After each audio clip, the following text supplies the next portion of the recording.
Me llamo Nora Gutiérrez y tengo 76 años. Antes de ser la mamá de Iván, fui muchas cosas. Esposa, cocinera escolar, cuidadora de mis padres hasta el final, costurera ocasional, lectora empedernida de telenovelas baratas y amiga fiel de las pocas que me quedan.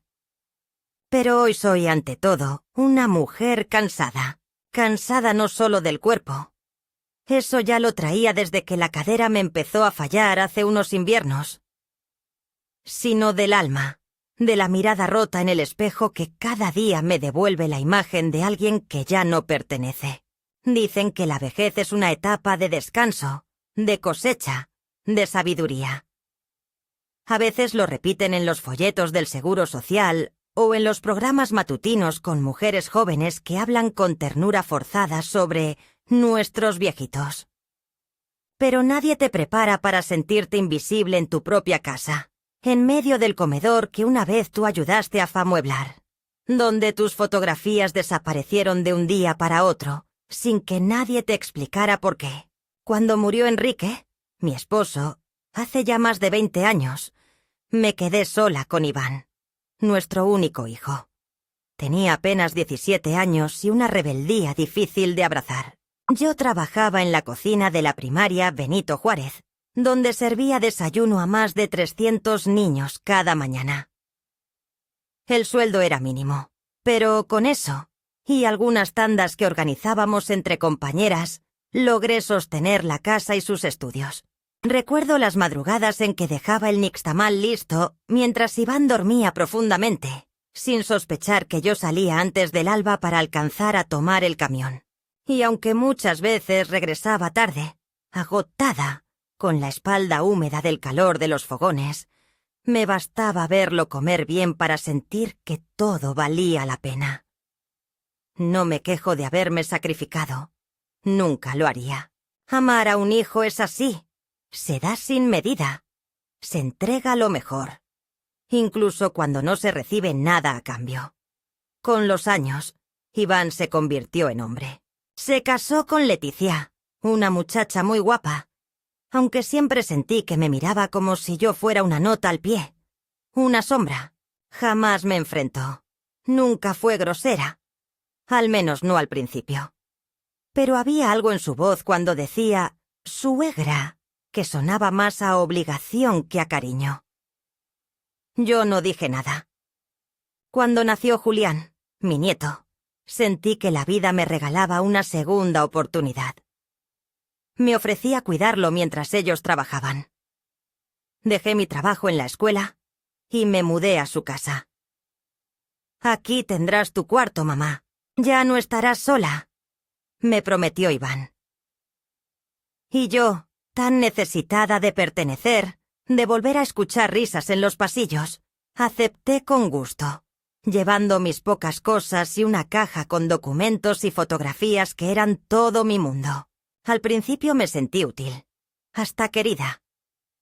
Preparaba la comida, lavaba la ropa, llevaba a Julián al kinder, cosía botones, limpiaba baños y dejaba la casa reluciente para cuando ellos llegaban. Nunca pedí nada a cambio.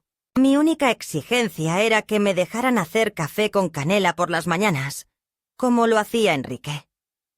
Pero con el tiempo, esa rutina empezó a pesarles. Leticia comenzó a dejarme notas en el refrigerador con instrucciones sobre qué no cocinar, qué no tocar, cómo doblar las toallas. Una vez encontré una lista con horarios para que no interfiriera con sus reuniones por Zoom. Otra vez, escuché cómo le decía a Iván: «Tu mamá es buena gente, pero desordena todo con sus cosas antiguas». Esa frase me dolió más que cualquier reclamo directo, porque me dejó claro que para ella yo era una intrusa, un mueble pasado de moda que estorbaba. No sé en qué momento pasé de ser la abuela que ayuda a convertirme en la carga silenciosa.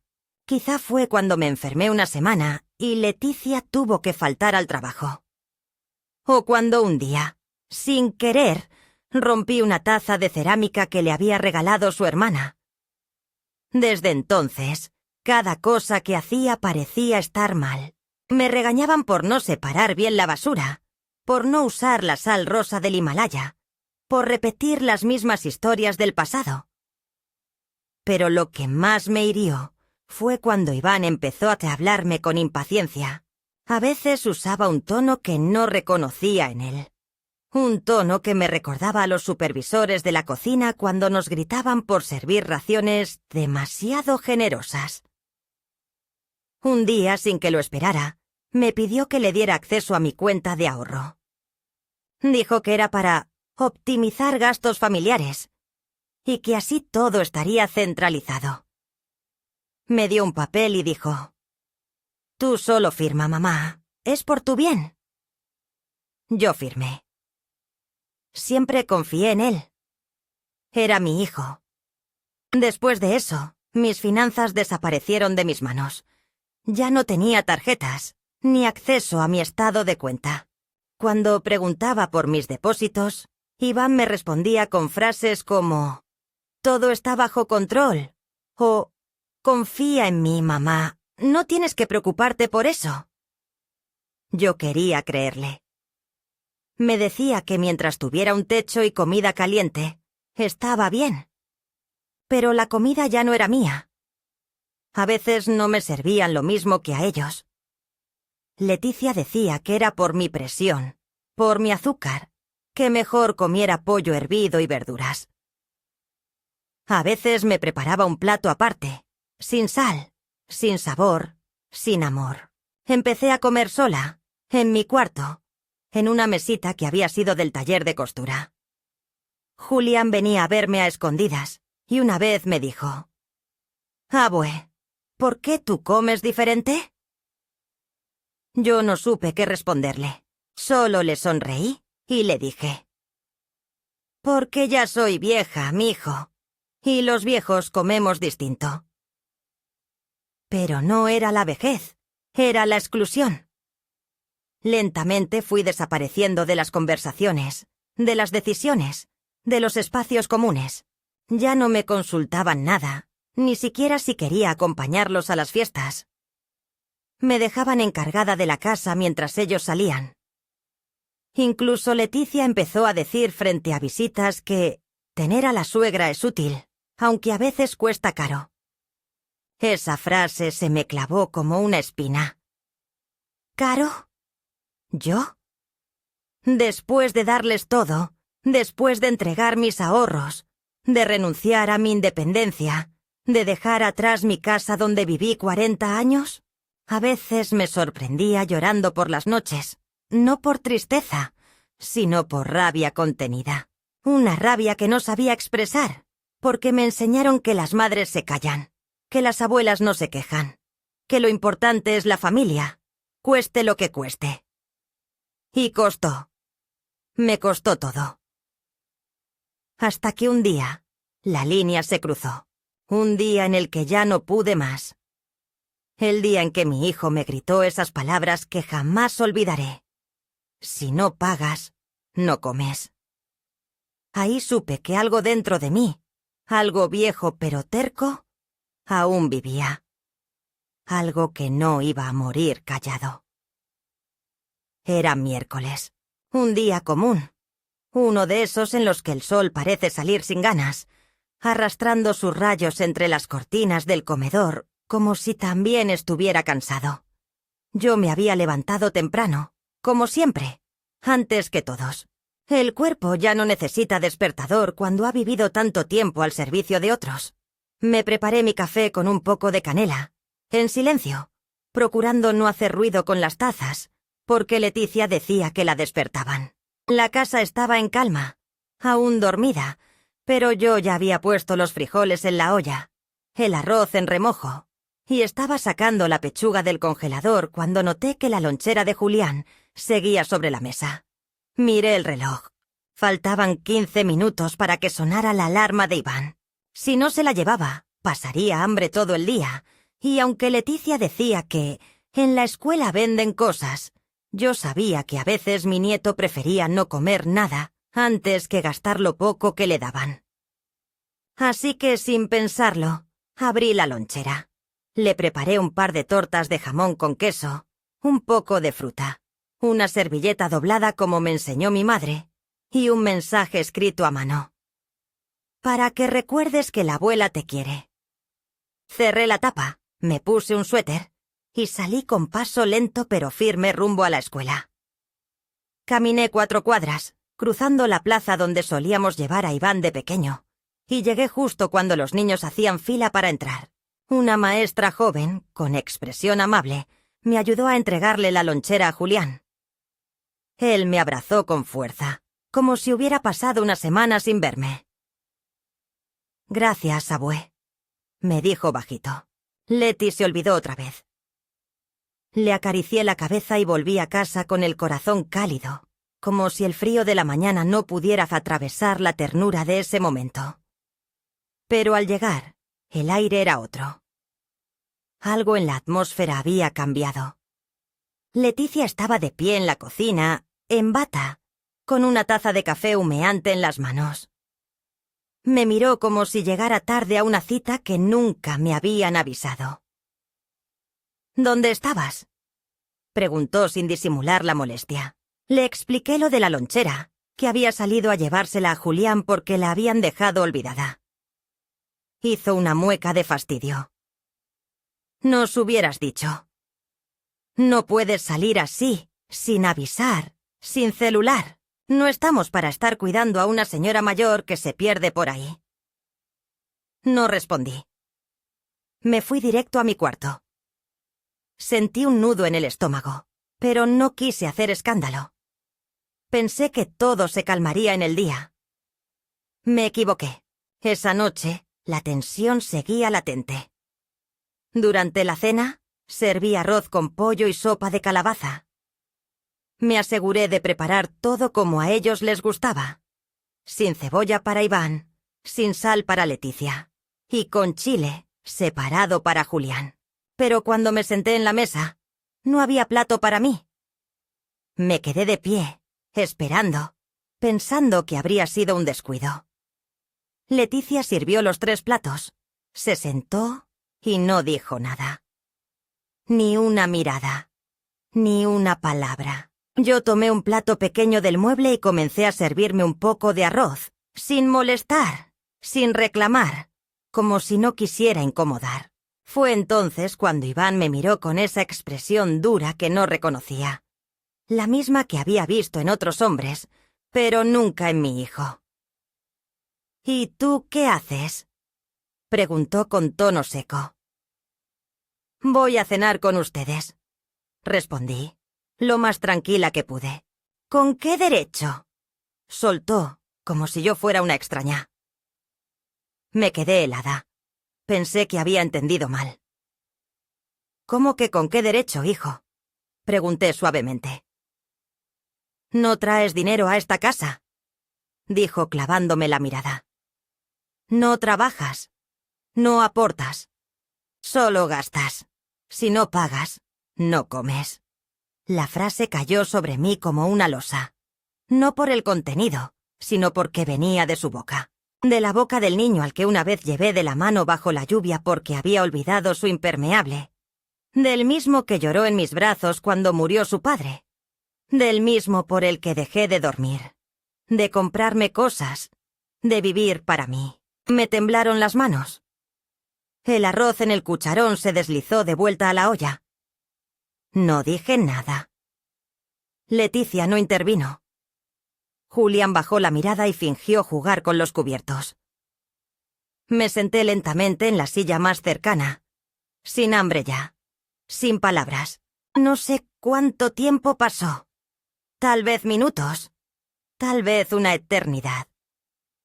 En algún momento me levanté y caminé hasta mi habitación. Cerré la puerta despacio. No lloré.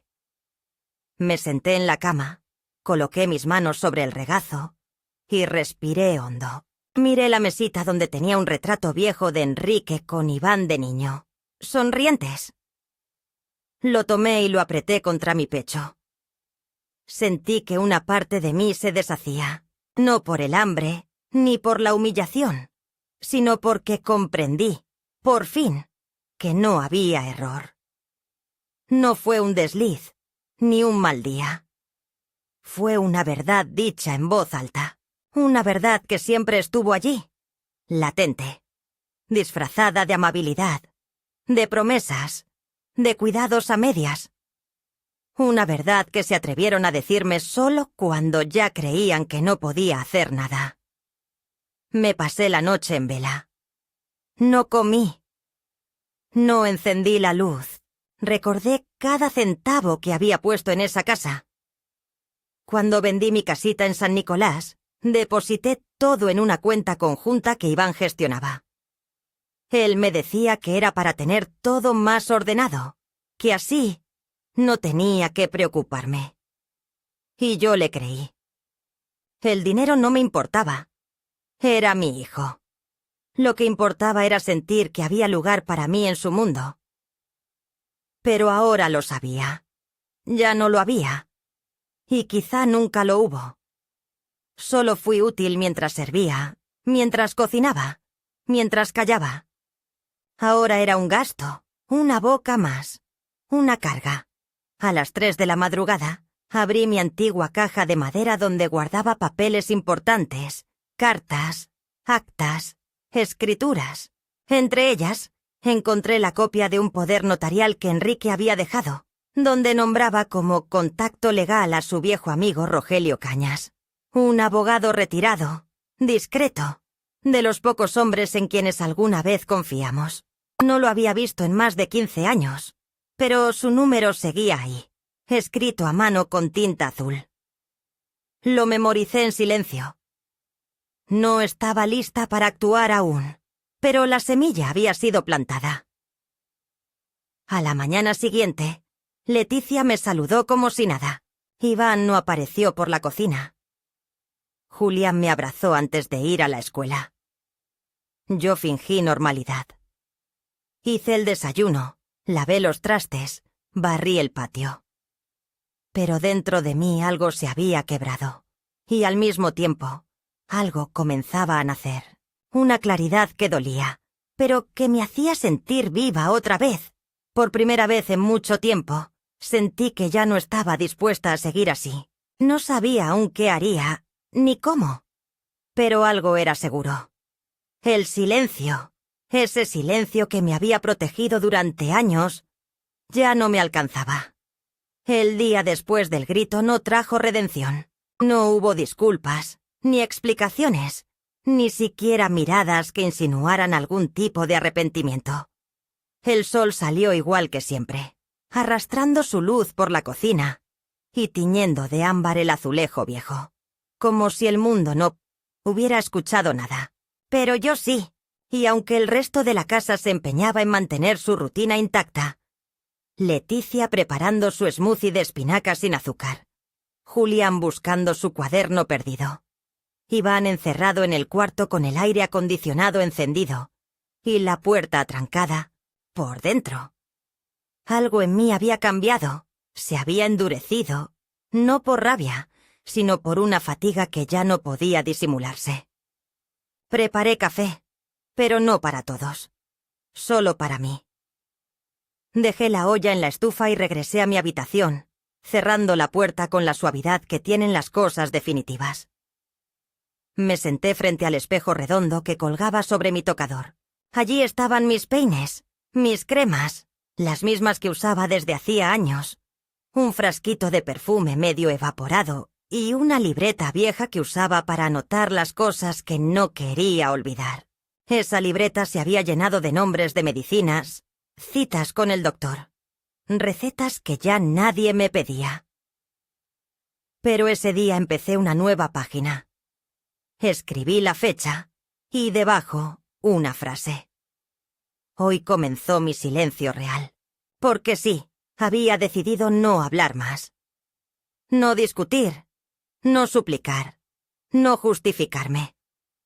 Había hecho eso toda mi vida, y lo único que había logrado era que me hicieran invisible.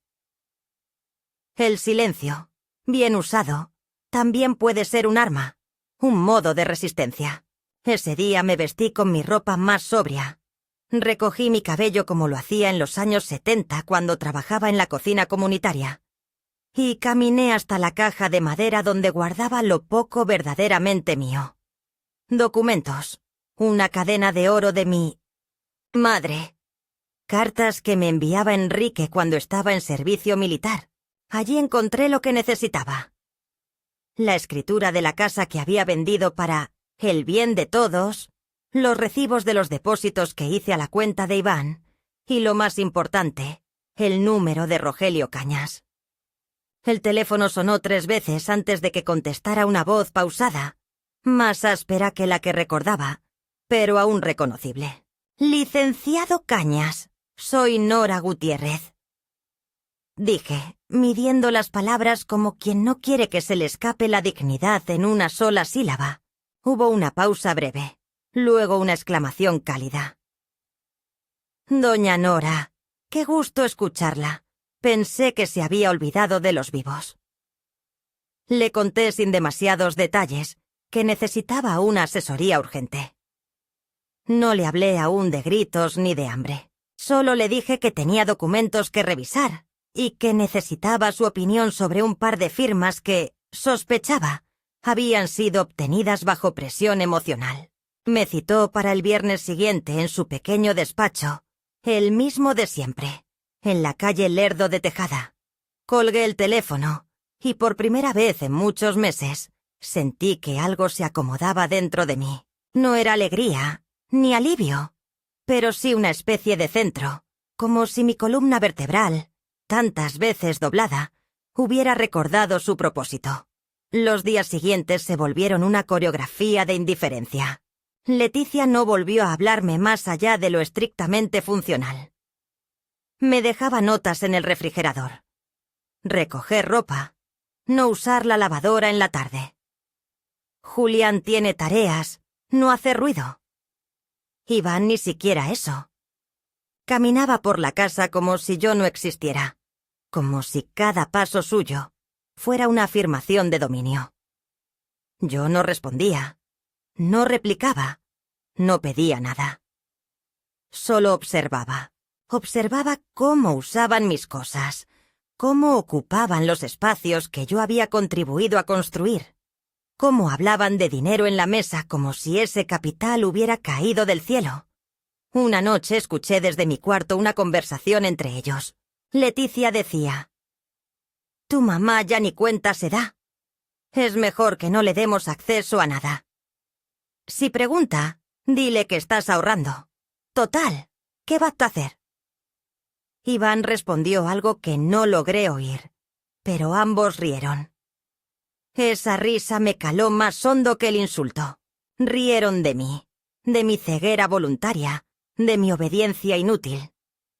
Pero esa noche yo también reí, sola, en la oscuridad, porque ellos aún no sabían lo que yo ya sabía. Que me quedaban recursos y que pensaba usarlos. El viernes me vestí con mi blusa azul oscuro, la que siempre me daba suerte. Caminé hasta la parada del camión y tomé la ruta 3. Nadie en casa preguntó a dónde iba. Al llegar al despacho, Rogelio me recibió con un abrazo que no me esperaba. Seguía siendo el mismo hombre tranquilo, de modales precisos, pero con un cansancio en los ojos que reconocí como el de todos los que han visto demasiada injusticia. Le entregué la carpeta con los papeles, y durante casi una hora, él leyó en silencio, anotando detalles en una libreta amarilla. Al terminar, me miró fijamente y dijo: «Doña Nora, usted ha sido víctima de abuso patrimonial. Su hijo y su nuera han usado su confianza para despojarla de sus derechos financieros, y eso tiene consecuencias legales. Pero más allá de lo jurídico, quiero preguntarle, ¿qué quiere usted hacer?» No supe responder de inmediato. Había pensado en ese momento durante días, pero ahora que estaba aquí, la pregunta me dejaba sin palabras. Finalmente dije: «Quiero recuperar mi voz. No para gritar, sino para decidir. Quiero que sepan que ya no pueden más. Y si eso implica dejar sin oxígeno sus finanzas, Que así sea. Rogelio asintió con gravedad. Me explicó los pasos. Lo primero era pedir un congelamiento temporal de la cuenta, en lo que se determinaba si los fondos habían sido gestionados con mi autorización válida. Luego revisar los contratos del traspaso de mi antigua propiedad, que según mis registros, aún no habían sido debidamente finiquitados. Podríamos también solicitar una investigación por parte del banco. Me entregó una hoja con instrucciones detalladas. Me dijo que él se encargaría de los trámites iniciales, pero que necesitaría mi firma para proceder. Firmé sin dudar. Ya no tenía miedo. Esa noche, regresé a casa y todo seguía igual. Leticia estaba viendo una serie con los pies sobre la mesa. Iván tecleaba en su computadora. Julián hacía tarea en silencio. Nadie me preguntó cómo me había ido. Preparé mi té y me encerré. Me senté junto a la ventana y vi las luces de los autos pasar. Recordé una conversación antigua con Enrique, cuando Iván apenas tenía 10 años. Nunca dejes que te hagan sentir que no vales, me había dicho. Ni siquiera tu propio hijo. Si alguna vez lo hace, recuérdale quién le enseñó a caminar. Aquella noche, en medio de esa memoria, me prometí no volver a olvidar mi valor. Los efectos de lo que había puesto en marcha no tardaron en manifestarse. El lunes por la mañana, el banco llamó a la casa. Atendió Leticia. Su tono pasó del fastidio a la alarma en menos de un minuto. Colgó y fue a buscar a Iván. Escuché cómo discutían en la cocina. Él hablaba rápido, nervioso. Decía que eso no podía ser, que todo estaba en orden, que su madre no tenía derecho. Leticia preguntaba qué iban a hacer si no podían mover los fondos. Yo seguí en mi cuarto, en silencio, como una sombra que escucha desde la penumbra. No salí, no interrumpí. Esperé. Al mediodía, Iván tocó a mi puerta. No abrí de inmediato. Dejé que se impacientara. Cuando finalmente abrí, su rostro estaba descompuesto. No de ira, sino de miedo. ¿Qué hiciste?, preguntó sin rodeos. No respondí. Lo miré a los ojos y le dije: lo que me corresponde. Recuperar lo mío. ¿Llamaste a un abogado? ¿Estás metiéndonos en problemas? Su voz subía de tono. Estoy sacándome de los problemas, le dije. Ustedes me metieron ahí. Hubo un silencio largo. Leticia apareció detrás de él. ¿Ahora te pones en plan de víctima? Después de todo lo que hemos hecho por ti. Me reí. No pude evitarlo. Una carcajada amarga, breve, pero llena de todo lo que había contenido. ¿Hecho por mí? Ustedes viven de mí, y ni siquiera lo disimulan. Ese día no hubo comida en familia. No hubo palabras amables. Iván salió a toda prisa. Leticia se encerró en la recámara. Julián comió solo. Yo también. Pero mi plato sabía distinto. Sabía a justicia. Sabía a principio. Los días transcurrían con una apariencia de normalidad que solo lograba profundizar el abismo entre lo que era y lo que fingíamos ser. La casa seguía funcionando como un organismo autónomo, con sus rutinas, sus olores, sus pequeñas urgencias domésticas que nadie me pedía resolver, pero que seguía atendiendo por inercia. Nadie me prohibía cocinar, pero ya no cocinaba. Nadie me impedía hablar, pero prefería callar. No porque no tuviera qué decir, sino porque había descubierto que mi voz solo rebotaba contra las paredes, como un eco sin receptor.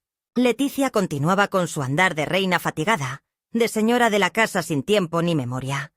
Iván se deslizaba por las habitaciones con la rigidez de quien se sabe observado, pero no entiende del todo por qué.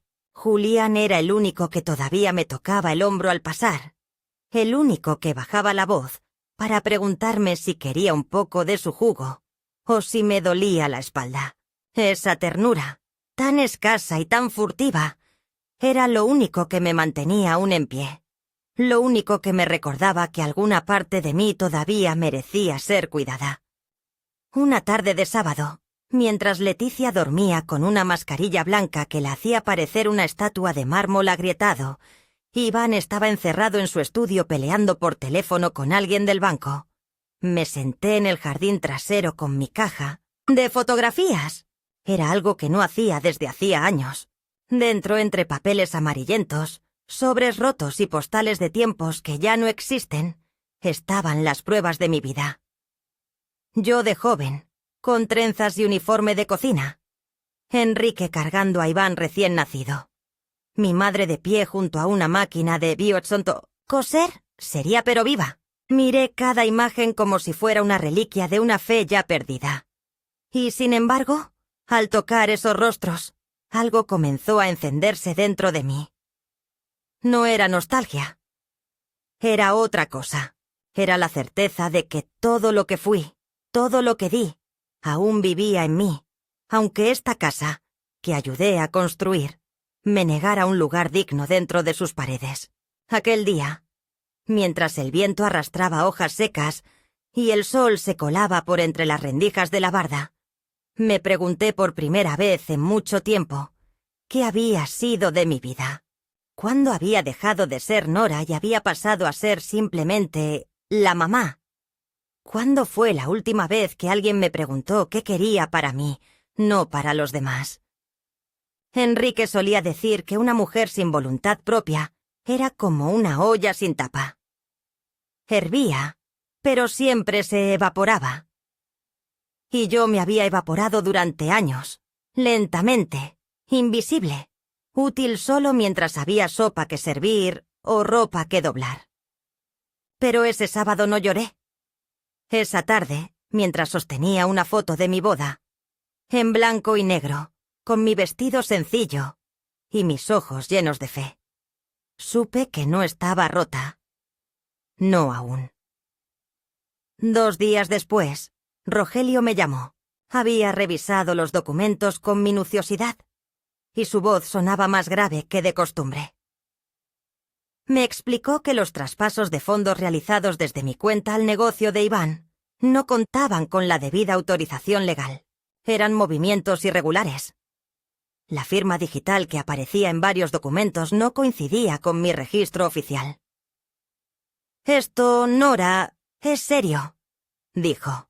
«Y si tú lo autorizas, podemos detener cualquier otro movimiento financiero de inmediato». Me quedé en silencio unos segundos, no por duda, sino por la magnitud de lo que estaba escuchando.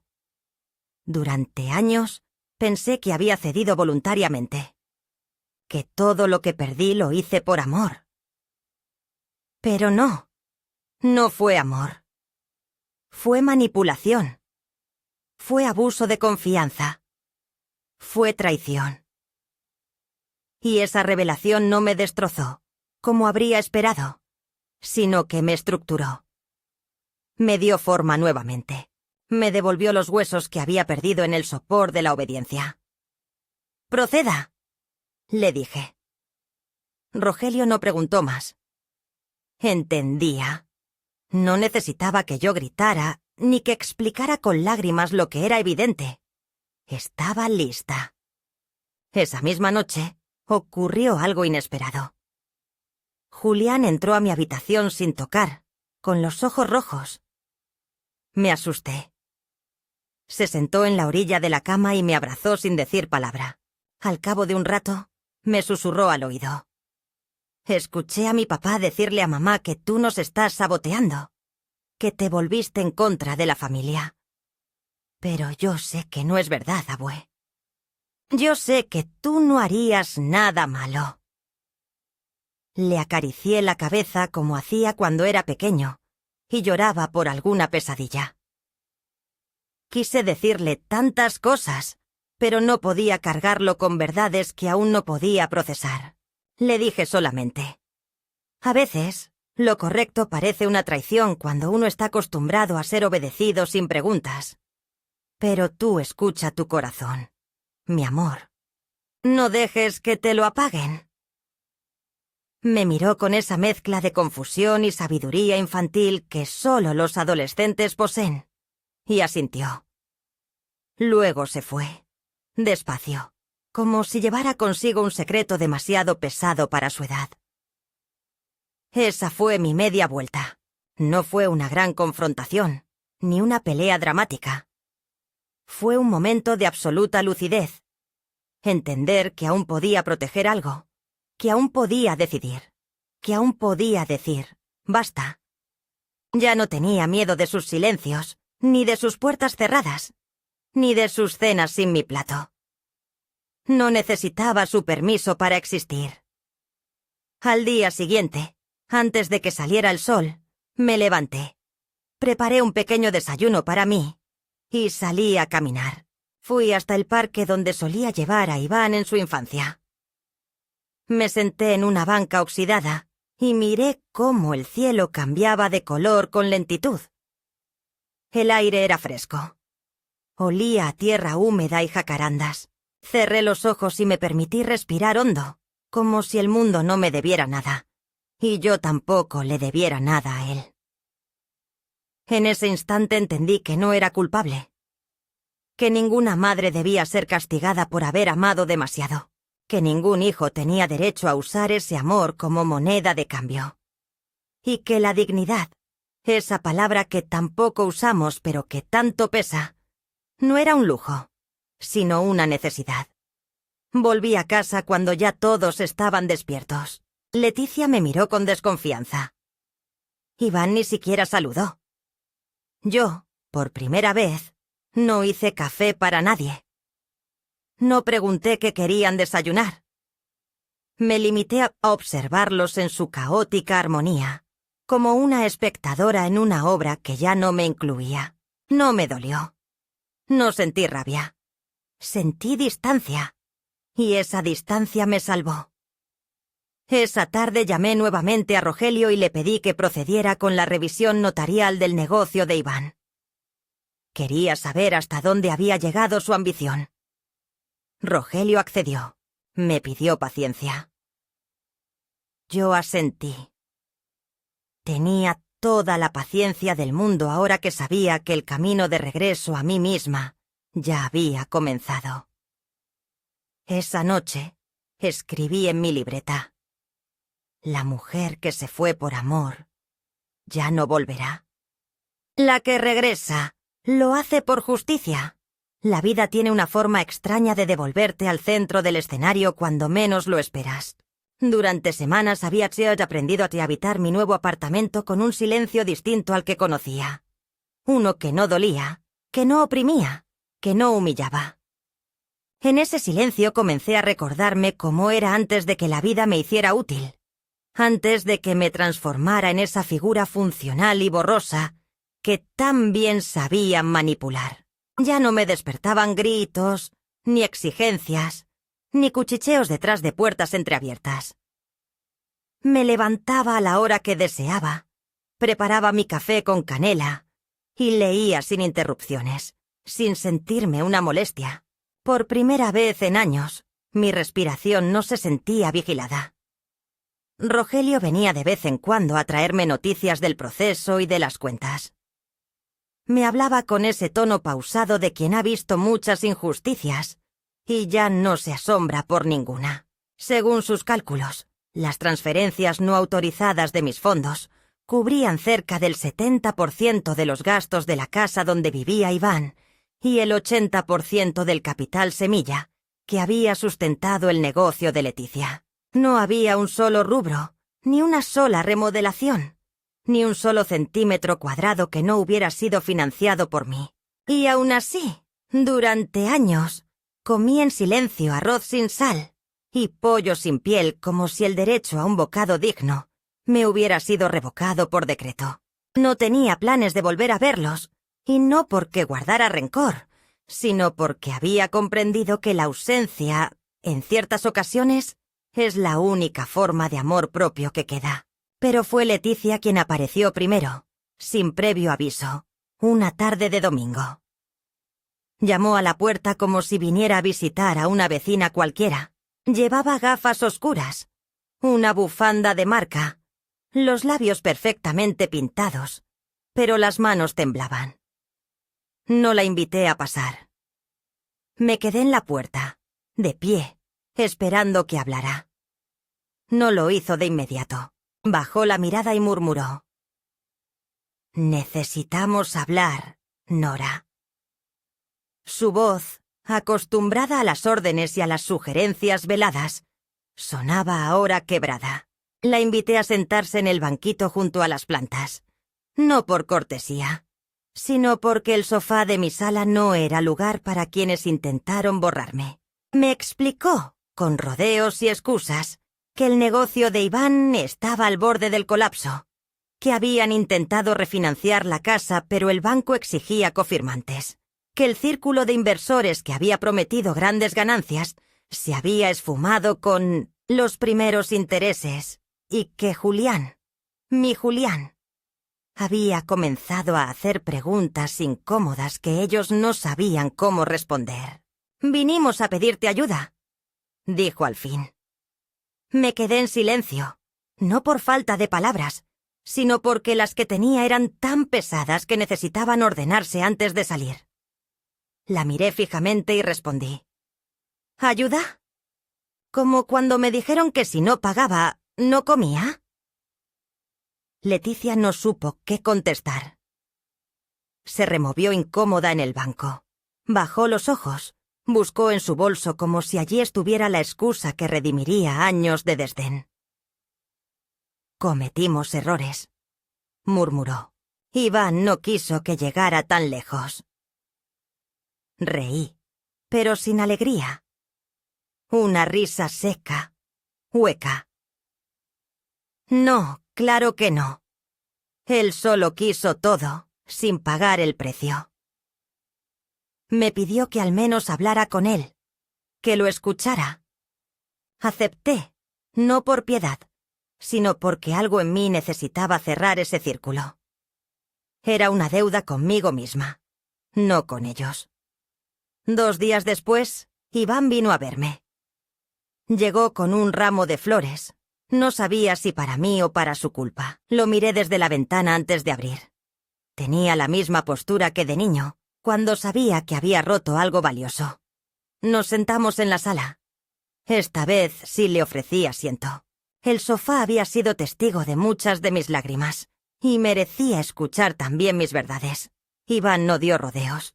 «Mamita», dijo usando un diminutivo que no escuchaba desde que tenía 12 años. «Yo no sabía que te hacía tanto daño». Lo interrumpí con la mirada. «Lo sabías, solo no te importó». Se calló. Sus ojos se llenaron de agua, pero no lloró. Me habló de la presión, del negocio que no despegaba, de la deuda, del miedo a no ser suficiente, del intento desesperado de mantener un estilo de vida que nunca fue suyo, sino construido con mis sacrificios. Lo dejé hablar. Necesitaba escucharlo, sí, pero no para perdonarlo, sino para entender qué tan lejos había llegado el autoengaño. Cuando terminó, me miró con súplica. «¿Podrías ayudarnos? Solo hasta que estabilicemos todo. Después, te lo juro, te lo devolveremos todo». Me incliné hacia él, con la lentitud que da el peso de los años y de las decisiones. «¿Y qué parte quieres que te devuelva primero? ¿Mi dignidad? ¿Mis noches en vela? ¿Mis platos vacíos? ¿Mis silencios?» Su rostro palideció. No respondió. Me puse de pie. «Te crié sola, Iván.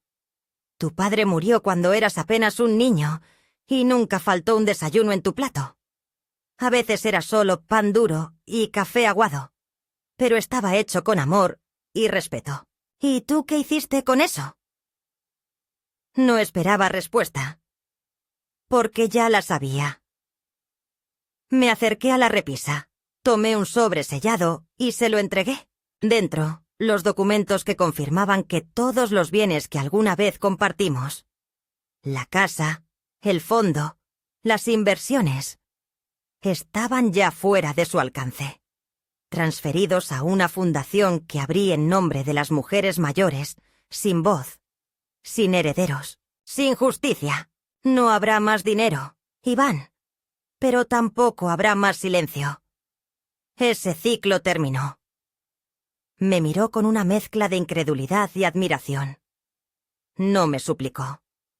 Tal vez, por fin, entendió. Al salir, me abrazó brevemente. Fue un abrazo torpe, sin palabras, sin promesas. Un adiós que no se atrevía a decir su nombre. Cerré la puerta detrás de él. No lloré. No sonreí. Solo me quedé allí, de pie, frente a la madera tibia, sintiendo que por fin era mía. No porque la hubiera comprado, ni decorado, ni heredado, sino porque la había elegido como umbral de mi nueva vida.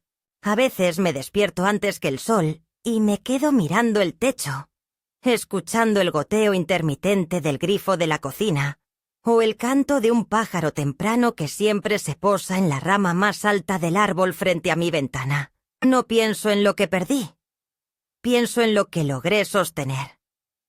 Porque sobrevivir no es una victoria menor. Y resistir, a veces en silencio, a veces con las uñas, es también una forma de amar lo que queda de una misma. Desde mi ventana ya no se ve la casa donde una vez cociné durante días enteros para gente que me hablaba sin mirarme.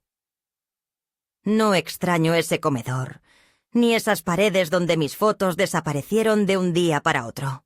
No extraño ese cuarto que me asignaron con muebles reciclados y palabras amables cargadas de indiferencia.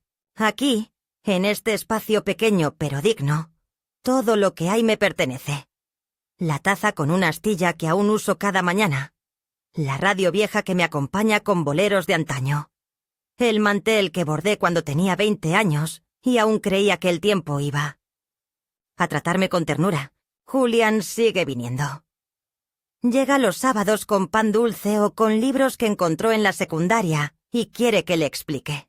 A veces solo se sienta a mi lado en el sillón, en silencio, mientras escucha el tic-tac del reloj que le heredé, sin saberlo, cuando su padre decidió que mi tiempo ya no era importante.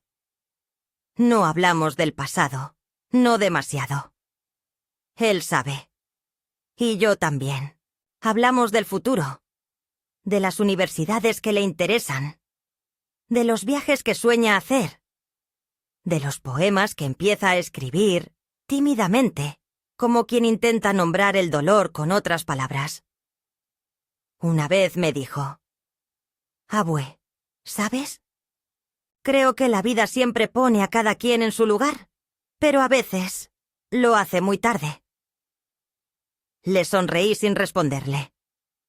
Porque hay cosas que es mejor que descubra solo, a su ritmo. Lo importante es que todavía tiene corazón para hacer preguntas. Leticia no ha vuelto a buscarme. Y está bien.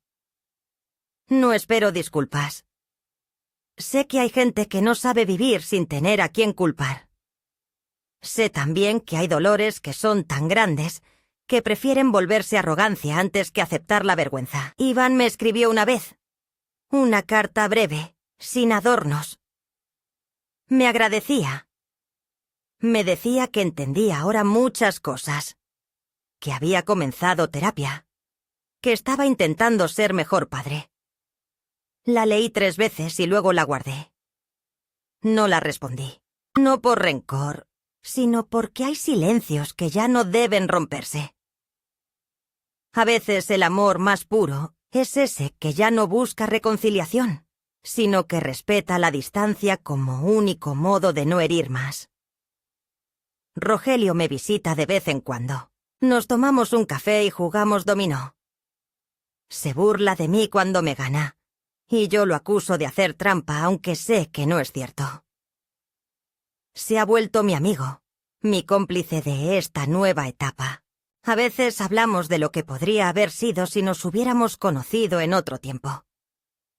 Pero no desde la nostalgia, más bien desde ese cariño tranquilo de los que saben que el verdadero amor, el duradero, es el que se construye en los márgenes, con respeto, con paciencia, sin necesidad de grandes gestos. Mi vida ahora no es fácil, pero es mía. Manejo un presupuesto pequeño. Compro en el mercado con cuidado.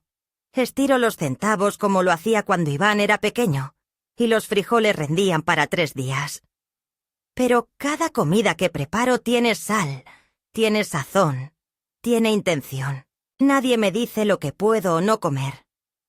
Nadie me quita el plato. Nadie me pregunta si merezco ese bocado. Y eso, para mí, es la mayor libertad. La fundación que creamos con Rogelio ya ayuda a otras mujeres. No somos muchas, pero cada historia es un eco de la mía. Madres que dieron todo y se vieron relegadas. Abuelas que sirvieron con devoción y terminaron en habitaciones prestadas, sin voz, sin respeto. Hacemos talleres. Nos enseñamos unas a otras a leer los papeles legales, a entender los bancos, a recuperar nuestros nombres. Porque eso es lo primero que te quitan cuando te hacen sentir invisible. Tu nombre. Algunas noches, cuando el viento entra por la ventana y me arrulla con sus ruidos de hojas secas, me recuesto en mi cama y me permito llorar un poco. No de tristeza, no por lo que no fue, sino por esa mujer que fui durante tanto tiempo y que nadie miró con claridad. Llorar por ella es mi forma de honrarla, porque sin ella, sin su aguante, sin su entrega, yo no estaría aquí. Ella fue la que sostuvo la casa mientras los otros vivían. Ella fue la que calló para que otros hablaran. Ella fue la que, al final, se levantó y dijo basta. Y ahora, cada mañana, mientras tomo mi café con canela y escribo en mi libreta los pensamientos que me brotan como semillas cercas, repito una frase que ya es como un mantra. Hoy comí lo que quise, porque pagué con mi vida el derecho a sentarme a la mesa